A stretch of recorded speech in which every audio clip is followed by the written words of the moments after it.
Salut les boulets, c'est Nat. Aujourd'hui, on va démonter une fourche, regarder comment c'est fait dedans et surtout comment on la règle.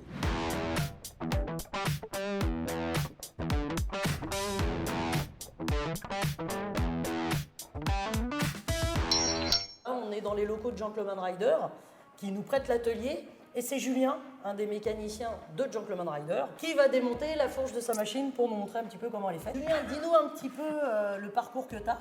Que ça soit aussi bien mécanique que pilote, parce que tu roules maintenant, tu es pilote. Oui, bah c'est ça, enfin pilote, c'est un grand mot. Donc moi, à la base, je suis vraiment issu de la compétition. J'ai fait mes études, j'ai un bac pro en mécanique moto, et ensuite j'ai fait des formations en compétition. D'accord, ok. Donc moi, je travaillais dans différents teams, et en 2010, j'ai été approché justement par Marcel et Jonathan. Donc sur le côté professionnel, voilà, et également. Voilà, à force de réparer ces motos de course et de les préparer, bah, ça m'a donné un peu envie et c'est également grâce à Marcel et Jonathan qui m'ont prêté une moto et m'ont dit allez, va faire des ronds. Et au fur et à mesure des années, bah, voilà, je me retrouve à faire les 24 heures du Mans cette année, un truc un peu inespéré, quoi. Ah, t'as des patrons sympas quand même. Ça va, ouais. Cool, hein. Ouais. Tu vas nous montrer déjà C'est comment ça, démonter la fourche et puis surtout comment c'est fait dedans et comment ça se règle. Il n'y a pas de souci, moi. Eh ben écoute, super, on y va, allez, c'est parti. Allez, c'est parti. Donc, là, un peu comme tu avais fait ta précédente vidéo, faut soulever la moto pour pouvoir retirer la fourche. Donc ça s'appelle une béquille soutée. Qui permet de lever la roue, mais aussi de démonter les suspensions. D'accord, ouais, tu le mets au niveau de la colonne en fait. C'est ça, ouais. Donc ça va rentrer dans le trou de la colonne de direction. Hop, on la met et voilà, tout simplement, on voit que notre roue est libre. Petite précision, quand vous mettez cette béquille-là, on est bien d'accord, il faut mettre la béquille arrière. Parce que j'en ai vu sur les circuits qui mettaient cette béquille-là, la moto à se coucher, ils ne comprenaient pas pourquoi. Donc on est bien d'accord, hein. C'est met ça, la béquille arrière. On commence tout simplement par démonter la roue. Ok. On va démonter la roue comme habituellement, donc on desserre l'axe de roue. Donc moi j'avais tout desserré en avance. Donc on desserre l'axe de roue, on desserre les vis de bride et les deux étriers. Donc là, les étriers sont desserrés. Voilà, donc hop, un étrier, on le laisse pendre délicatement. D'accord. Une fois les étriers retirés, on va démonter notre axe de roue. Hop. Donc voilà, toujours avoir les outils appropriés, c'est toujours plus simple. Hop. On retire la roue. Donc là, on dessert le T supérieur. Voilà, donc il y a une vis de chaque côté. Ensuite, on va desserrer les demi-guidons. Moi, petit conseil, je ne sais pas ce que tu en penses, mais moi, les demi-guidons, je fais une marque au feutre pour l'écartement des demi-guidons quand c'est une moto racing. Quand c'est une moto d'origine, on a déjà des vis qui tiennent les demi-guidons. Alors, vu que tu parles des vis qu'il y a sur les demi-guidons, sur les motos d'origine, en fait, ces vis-là, c'est des repères pour que les deux demi-guidons soient réglés à l'identique. Si en roulant sur piste, vous avez besoin d'écarter vos demi-guidons, vous n'ayez pas peur de démonter ces vis-là. Vous les démontez, vous réglez votre demi-guidon et vous n'êtes pas obligé de les remettre. Parce que souvent, on ne règle pas assez une machine. Oui, la position est super importante. Exactement. Au final, sur la piste, les demi-guidons racing, ils n'ont qu'une vis pour tenir autour du tube. Et tant que c'est serré au couple, il n'y a aucun souci. N'oubliez pas de noter la hauteur du réglage de vos tubes de fourche. On va desserrer les bouchons de fourche. Ah ouais. Important, parce qu'après, une fois qu'on a le tube… parce que vous n'aurez pas assez de force pour tenir le tube. Et desserrer le bouchon, ça ne sera pas possible. Donc là, on desserre le bouchon. Maintenant, on va s'attaquer au T inférieur. Donc normalement, il y a deux vis. Ouais. On commence par en desserrer une. Nous, sur ce modèle-là, on en a 3. Hop, on en dessert une, 2, et on laisse toujours la dernière serrée. Voilà, donc là, on laisse la dernière serrée. Et ensuite, on va tenir le tube. Parce que si on desserre la dernière, tout tombe et on abîme notre belle fourche. Donc Nathalie, tu me tiens la fourche du coup? Je t'en prie, je vais te tenir la fourche. Tu me la tiens s'il te plaît? Oui. Fourche, tu t'emballes un peu quand même. Ouais. Et en même temps, je vais te demander également de tenir le demi-guidon. Ah, ça fait beaucoup de choses. Hein. Voilà. Tu sais, je suis une fille. Hein. Je sais pas si j'arrive à tout faire. Il paraît que vous faites 2 choses en même temps. Donc, ouais, même 3 des fois. Donc important le demi-guidon, c'est pour pas que ça tire sur la durite de frein. D'accord. Donc là, on l'a fait coulisser. Une fois que c'est desserré, si c'est encore dur, c'est que c'est pas assez desserré. Assez desserré. Voilà. Hop, et là, il y a une ligne de sortie. Voilà, petit conseil, je mets un riselant que tu serres pour tenir le demi-guidon en place. Comme ça tire pas sur la durite de frein. Ok, très Parce bien. que ça, c'est très dangereux. On va faire pareil de l'autre côté. On va faire copie conforme, gauche-droite, pareil. pendant que Julien prépare tous les outils pour démonter l'intérieur de la fourche, nous, on va aller voir Jonathan, le boss de Gentleman Rider, pour lui poser quelques questions. Merci Jonathan de nous recevoir au niveau de tes locaux. Est-ce que tu peux nous dire un petit peu qui tu es, déjà en tant que pilote, parce que tu vends pas que de la durite, hein, tu as été pilote. Il y a plus de 20 ans de ça, j'ai commencé la compétition et puis j'ai roulé un petit peu à droite, à gauche, jusqu'à arriver à des niveaux à peu près corrects en promo sport, puis après en super sport, à faire un petit peu d'endurance, un petit peu de course à l'étranger également. Voilà.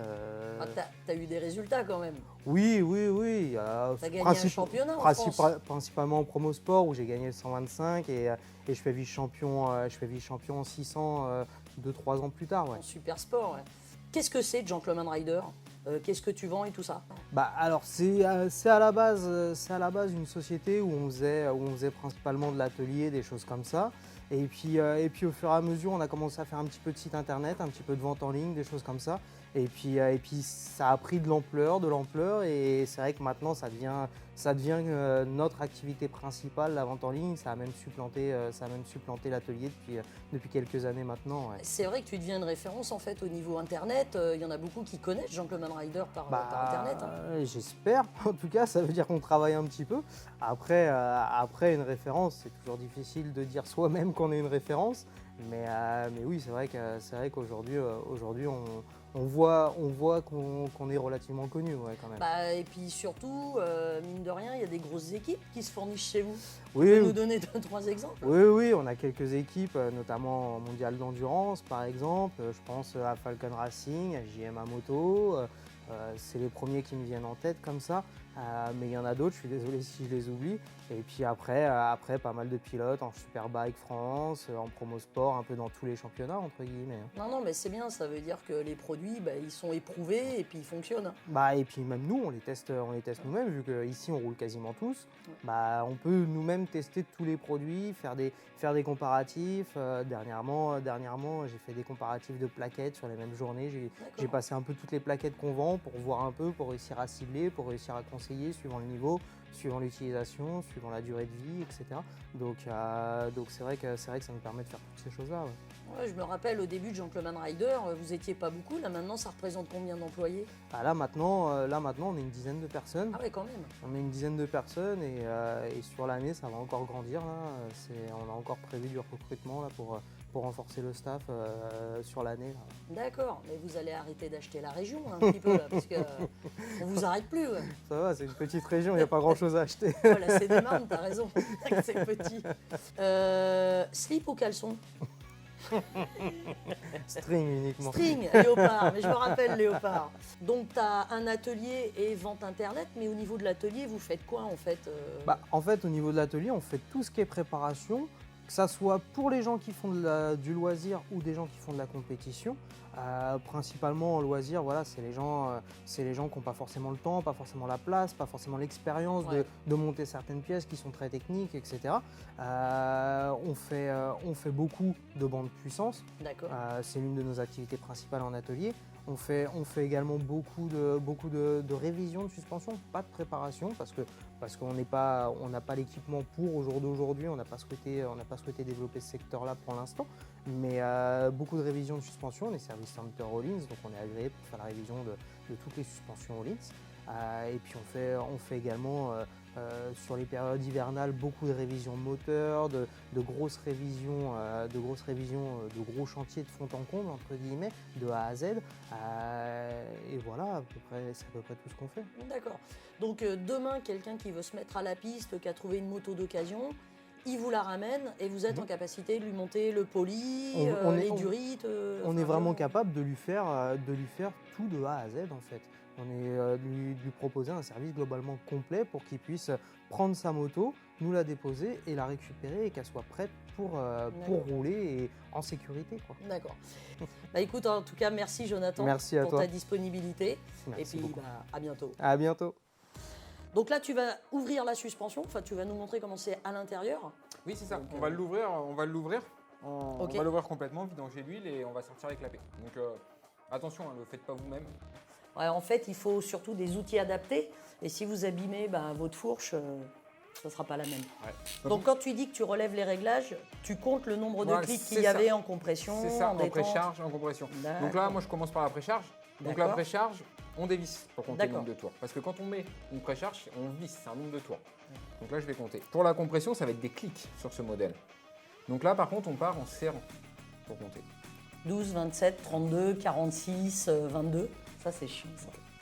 J'ai relevé mes réglages. Ensuite, je redéfais tous les réglages. Donc on En prendrait fait, tu soulages, plus tard. Voilà. tu soulages tout ce qui est de la compression, de la détente, tout ça. Tu C'est desserres ça. tout pour que ce soit plus facile. C'est ça. Et pour ne pas endommager, ce que vous le comprendrez tout à l'heure, quand la fourche sera ouverte, avec le pointeau au bout, si jamais il est serré, en fait, quand on va resserrer le bouchon, on va appuyer sur le pointeau.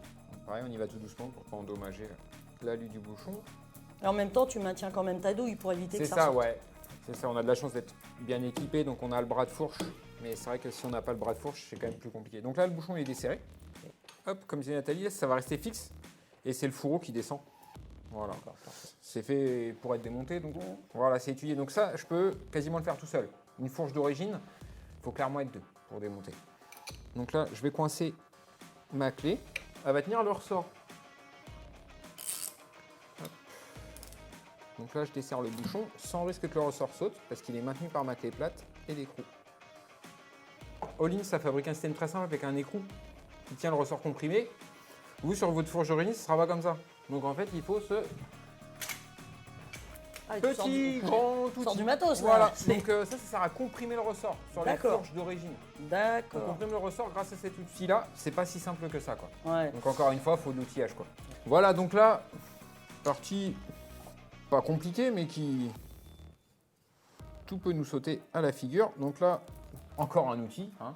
C'est dans les fourches. on T'en plein as du d'outils. matériel, Eh. hein? Donc Petit là, canaillou. ce qu'on va faire, c'est qu'on va retirer la clé plate. D'accord. Donc là, on tire dessus pour que je ressort. Et puis, il y a un moment, tu vas peut-être te salir les mains. Ah, c'est vrai? Bah, vous pouvez me ok. retirer la clé plate. Allez, vas-y. Voilà. Donc là, on voit bien, voilà, que le ressort était comprimé. J'enlève mon Ton outil. outil. Hop. Donc là, j'enlève la première pièce. Même moi, enfin, je veux dire, moi, je fais toujours ça, pareil, par habitude. Petit papier et je mets tout dans l'ordre. Comme ça me permet de contrôler. Si la dernière fois c'était monté dans le bon ordre, on regarde les schémas ou comme les All-in, on les connaît par cœur, donc ça, il n'y a pas de souci. Mais sinon, on démonte toujours, on met dans l'ordre et après on contrôle. Si vous avez un doute au démontage, comme dit Julien, c'est très bien de s'organiser, de déposer toutes les pièces. Mais ce que vous pouvez faire, c'est prendre des photos. Si vous avez un doute, par exemple, vous avez bousculé votre plan de travail, vous avez une rondelle qui a tourné, mais vous reprenez les photos que vous avez prises juste avant. Et là, à partir de là, vous pouvez remonter. Voilà, donc là, le petit ressort, donc Ok. on le dégoûte un peu si on veut passer à la cuisine. Oui. Hop.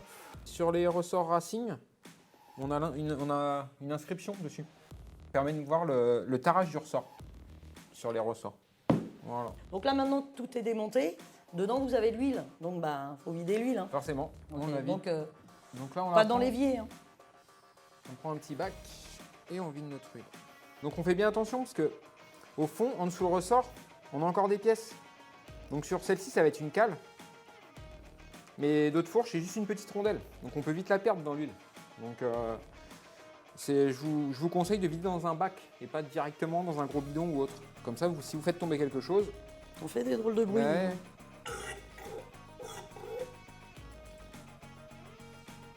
Donc là, on n'a plus d'huile. Donc là, chose importante, à l'intérieur, on a une petite tige. On a une petite tige que voici. D'accord. Donc ça, tu vas me dire quoi? Tu vas me dire, ça sert à rien, c'est un tube, c'est vide. Bah ouais. Ouais. Ouais, ça sert à rien, c'est un tube, c'est vide. Voilà. Et ben non, c'est pas qu'un tube. En fait, si on regarde bien, voilà, au fond du bouchon, il y a le pointeau. Et D'accord. donc, quand on agit sur les réglages, le pointeau, il monte et il descend. Et ça nous sert simplement de rallonge pour appuyer sur le clapet qui est au fond de la fourche qu'on va voir un peu plus tard. D'accord.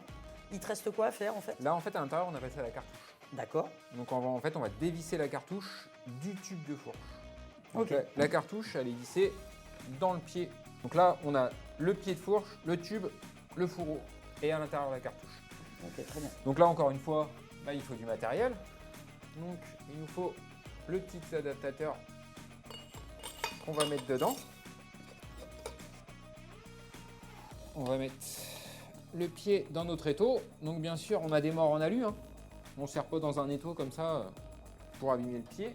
Et là, je vais desserrer ma cartouche.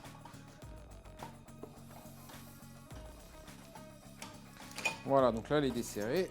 On va revenir sur l'établi. Donc là, on va sortir la cartouche complète. Hop. Et voilà. Donc ça, c'est la cartouche. Donc ça, tout simplement, ça sert de chemise et on a le piston à l'intérieur. Donc là, je vais coincer ma petite cartouche dedans. Tu coinces bien les cartouches. T'as vu? C'est impressionnant. Hein, Je sais pas quoi dire. C'est tout un art. Ah putain, je suis émouvé. Ouais, je sais. Donc là, je vais desserrer, on peut appeler ça le bouchon, hein, les bouchons de la cartouche. Et on va arriver au cœur de la fourche. Voilà. Donc là, Alors vas-y, ouais, j'allais dire, on va- explique-nous un petit là, peu. franchement, c'est complexe. On va simplifier le truc. D'accord. On va penser à une seringue. D'accord. Donc tout le monde sait ce que c'est une seringue. Donc ça va être le corps de la seringue. Et ça, le piston. Ok. À la différence d'une seringue, c'est que là, le piston, il n'est pas totalement étanche. Il y a des trous dedans, avec les clapets. Donc les clapets, c'est des petites rondelles qui, par pression, vont se tordre. Donc selon les rondelles qu'on met, elles se tordent plus ou moins rapidement. Allez, petit schéma simplifié pour expliquer le fonctionnement et le chemin qu'emprunte l'huile dans une fourche. Pour que ce soit plus clair, on va appeler ce tube le tube principal. Et ça, les trous du tube principal.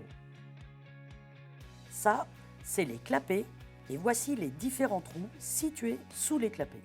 L'huile est en bas de la fourche, sous le piston.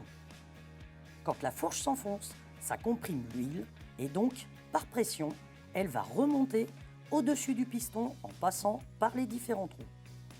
Par les trous du tube principal, mais également par les trous situés au niveau des clapets. Avec la force de compression de l'huile, les clapets vont plus ou moins se tordre en fonction de leur dureté.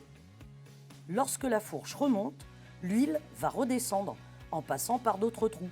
Ce sera la détente. Quand on parle de setting de fourche, on fait le choix d'un ressort bien sûr, mais également de clapets qui résistent plus ou moins à la torsion due à la pression de l'huile. Et bah c'est ça, un setting de fourche, principalement, c'est la clapetterie. Maintenant, quand on parle de compression ou détente, le réglage agit sur quoi au niveau de votre fourche? En fait, c'est super simple. Par exemple, la compression. Comme vu juste avant, l'huile passe par les trous du tube principal et par les trous qu'il y a au niveau des clapets. Eh bien, quand vous serrez la vis de compression, vous allez fermer plus ou moins le passage de l'huile au niveau du tube principal. Si vous fermez complètement le réglage de la compression, l'huile ne pourra passer que par les trous au niveau des clapets. C'est pour ça que vous aurez une fourche très très dure. Pour la détente, c'est exactement la même chose. Plus vous allez fermer, plus votre fourche sera freinée. Elle remontera doucement, voire plus du tout. Donc, attention, quand vous réglez une fourche en hydraulique, que ce soit la compression ou la détente, allez-y doucement, 2 clics par 2 clics maximum. Maintenant qu'on a vu dans les grandes lignes comment fonctionnait une fourche, on va voir les différents réglages. Vous avez plusieurs types de fourches et plusieurs technologies. Il y a la fourche de type Springer, dual lever, les fourches classiques, les fourches inversées, les fourches pressurisées, des réglages en haut, des réglages en bas et encore bien d'autres. En fait, il y en a pour tout le monde. Bon, là, on va parler des réglages d'une fourche inversée. Sinon, on va pas s'en sortir. Et surtout, parce que ça équipe la quasi-totalité des machines modernes. Donc, quelle que soit la fourche que vous avez sur votre machine, et si elle possède des réglages, il y en a en général 3. Le réglage du ressort, la compression et la détente. Pourquoi ici sur l'exemple, vous avez un tube où on règle la compression et un tube où on règle la détente? Eh bien, c'est parce que c'est une évolution des réglages de fourche. Maintenant, il n'est pas rare de trouver sur les motos modernes, notamment les sportives, un tube qui nous permet de régler la compression et un tube qui permet de régler la détente. Quoi qu'il en soit, ces 3 réglages ont toujours la même incidence. Le réglage de la précontrainte ou de la précharge est un réglage mécanique, est une action d'agir sur votre ressort en lui appliquant une contrainte avant même qu'il ne fasse son travail, d'absorber un choc. Ce réglage va influer sur la hauteur de votre moto. Le réglage de la compression est un réglage hydraulique. Ce réglage va vous permettre de contrôler et de réguler la vitesse d'enfoncement. Si vous fermez complètement la compression, votre moto sera très dure et figée, elle cognera. Et au contraire, si vous l'ouvrez complètement, vous aurez une sensation de pompe à vélo. Encore une fois, c'est un réglage qu'il faut prendre le temps de trouver. Le réglage de la détente, c'est un réglage hydraulique. Grâce à la détente, vous allez pouvoir freiner ou libérer la vitesse de remontée de votre moto. Si vous freinez de trop la détente, vous allez vous retrouver avec une moto qui ne réagit plus du tout. Elle sera figée. Elle ne remontera plus, mais elle ne descendra plus non plus. La détente est un juste milieu. Prenez le temps de la régler, 2 clics par 2 clics, maximum. Et ben voilà mes petits boulets, j'espère que vous avez appris plein de choses. Et surtout, n'hésitez pas à contacter des professionnels quand vous avez besoin de faire des manipulations comme ça. Vous avez vu, c'est pas donné à tout le monde. Allez, ciao, à bientôt!